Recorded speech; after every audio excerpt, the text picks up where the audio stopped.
Hello friends, welcome back to Kitcheneering with Kailyn. Today's dish is an early version of our Japanese-Canadian fusion curry. This episode's a little special since we filmed it during our stay in Canada. Just another Tuesday in the Canuck Chronicle. Right, with that out of the way, it's time to break into our ingredients. First up, carrots, onions, chicken. Sweat the onions first in some oil over high heat. Add chicken. Sprinkle on some black pepper. Grind sea salt. Give it the old camera shake. Spoon of tikka masala sauce. If you don't have homemade, store-bought is fine. Chicken broth. If you use water, the flavor will be weaker. Carrots in. We're basically stewing them. Potatoes for the same reason. Applesauce to help lend flavor, texture, and acid to the dish. In our saucepan, butter, melt, curry spice, blend in. We're making a roux. Do a bit at a time and whisk to prevent clumping. Spoonful of tomato paste, or maybe two. Whisk again. Now we're gonna get that dank maple syrup, the good. Honey to add additional flavors and binding agents. A bit of katsu sauce and soy sauce. Get a smaller spoon because the one you grabbed is too big for the roasted garlic.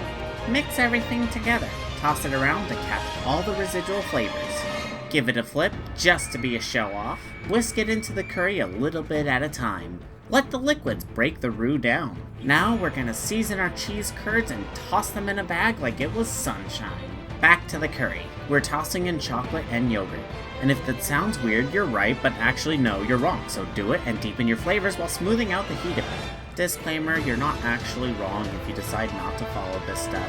Make the curry that you want to make. Yogurt is a dish best served chilled, and in regards to the spices in this dish, that's exactly what it's gonna do. Finally, give it a stir, let it simmer down and thicken up.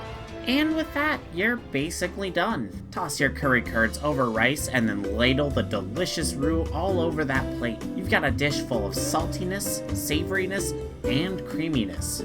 The flavors blend together and the cheese atop the rice lands an extra punch on top of all of that. Curry, mind you, is a dish with nearly infinite possibility, and as such, we're always looking for revisions and improvements. That said, this one we're happy enough with to share with you all, and hope that you enjoy.